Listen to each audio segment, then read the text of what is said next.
Hello, TK. Mr. Savick here, and we've been talking about the Earth this week, and also it's springtime, so I thought it would be nice to read you a story from the Springtime Treasury. It's a collection of stories about the spring. And this first story is about the lost little duckling.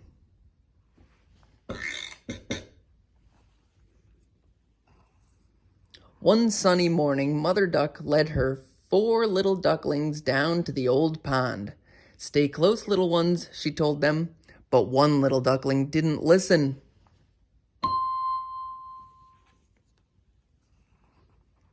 "Follow me, my babies," called Mother Duck as she swam away. But one little duckling didn't do as she was told. She didn't want to follow her mother across the water.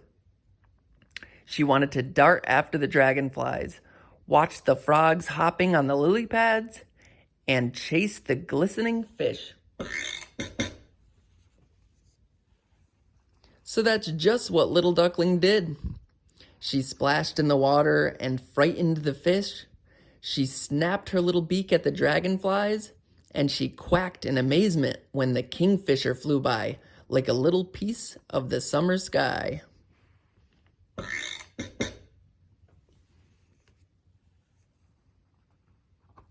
After a while, little duckling was tired of playing.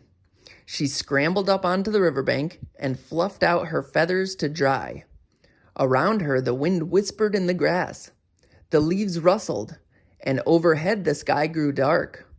Little duckling realized she was all alone.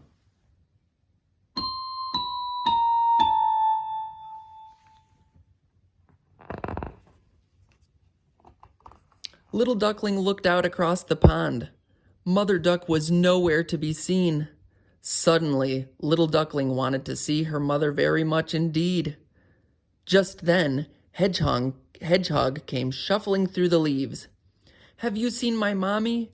asked the little duckling, but Hedgehog just shook his head and carried on hunting for juicy worms to eat. So little duckling walked a little further down the riverbank until she met Squirrel. "Have you seen my mommy?" she asked again. But Squirrel was too busy collecting acorns to even answer, so little duckling had to carry on walking.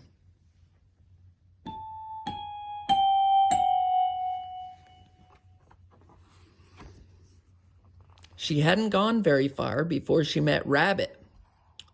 "Who are you?" the rabbit asked. "I'm a lost little duckling, and I'm looking for my mommy," said little duckling bravely. "Then stay by the water, or Mr. Fox will get you." That's what the rabbit said. And with a flash of his white tail, he disappeared back beneath the ground.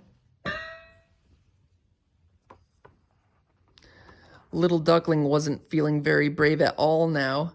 She quacked loudly, hoping her mother duck might hear her. "I wouldn't do that if I were you," said a squeaky voice.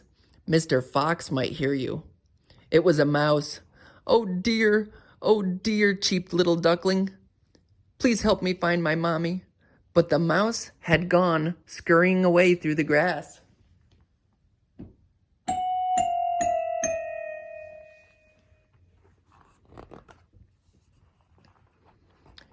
Just then, a big furry beaver scrambled onto the bank. "Humph," he grunted. "What's a little duckling like you doing here, all on your own?" "I'm lost and I'm looking for my mommy," wailed the poor little duckling. "Is she a nice, brown, cuddly mommy?" asked the beaver, "who told you always to stay close by her side?" Little duckling nodded sadly. "Then you'll find her looking for you over by those reeds," said Beaver. And so she was. "Mommy!" quacked the little duckling happily. "I promise to never wander off again." And do you know what? She never ever did.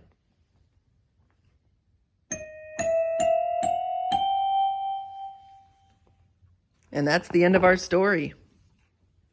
Next time we can read The Blackberry Mouse.